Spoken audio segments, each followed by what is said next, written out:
હાલો દોસ્તો, જય શ્રી કૃષ્ણ। રાતના વાગ્યા છે 11 અને અમે અમારી વાડીની અંદર હજુ પણ ફુવારા ચાલુ રાખ્યા છે, કારણ કે આખા દિવસનું તાપમાન એટલી હદનું હોય છે કે અત્યારે 11 વાગ્યા છે છતાંય આ ફુવારા ચાલુ રાખવા પડ્યા છે, નહીતર અહીંયા ગરમી થાય છે।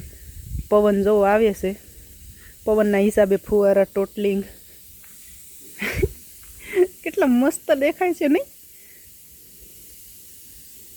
સ્વર્ગની ગાયું હોય ને એવું લાગે છે કાં? સ્વર્ગની ગાયું હોય ને એવો સીન આવે છે। માત્ર 2 પોદ પીડ્યા છે એ મેં લીધા નહીં, કારણ કે ફુવારા જોઈને જ એમ થયું કે પહેલાં વિડીયો બનાવી લઉં। એક ગાય શાંતિથી બેઠી છે, જુઓ આ સ્વર્ગમાં પાછો ગયો હાલીને।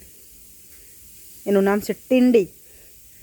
રાજા નામ તો અમે રાખ્યું હતું ગયા વર્ષે, તો રાજા નો રહ્યો એટલે ટીંડી નામ રાખ્યું છે।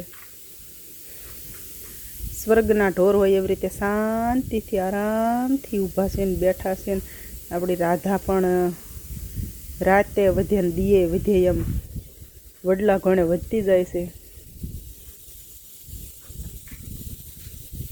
અને હવે રાતના 11 વાગ્યા છે એટલે આપણે હજી અડધી કલાક જેવા ચાલુ રહેવા દઈશું, પછી 11:30 વાગે આપણે આ ફુવારા બંધ કરી દઈશું। દિવસે આના ફુવારા હોય છે, પણ તોય દિવસનું વાતાવરણ ઠંડુ થતું નથી। ફેર પડે, ફૂલે ફૂલ જે ગરમી પડતી હોય એના કરતાં થોડો ફેર પડે, 50% ફેર પડે। માતાજી હજી ઊભા છે, બેહતા નથી। બેસી જાઓ હવે માતાજી, બેસી જાઓ। માતાજી ઊભા છે હજી, હવે બધા બેસશે શાંતિથી। એક વખત તો બેસીને ઊભા થઈ ગયા છે એટલે પોદળા થઈ ગયા છે। તો હાલો તો હવે હું પહેલાં પોદળા લઈ લઉં, નહીંતર વળી પાસે એની ઉપર બેસી જશે। અહીંયા ગૌખળ પણ કરી લીધું છે, કારણ કે અમે ઓલી બાજુ હતા એટલે અને હવે અમને આવે છે ઊંઘ। તો આ 2-3 પોદ પડ્યા છે એ ઢહળી અને સૂઈ જાવી। તો ઓકે, બાય, ગુડ નાઇટ, જય શ્રી કૃષ્ણ, ખુશ રહેજો।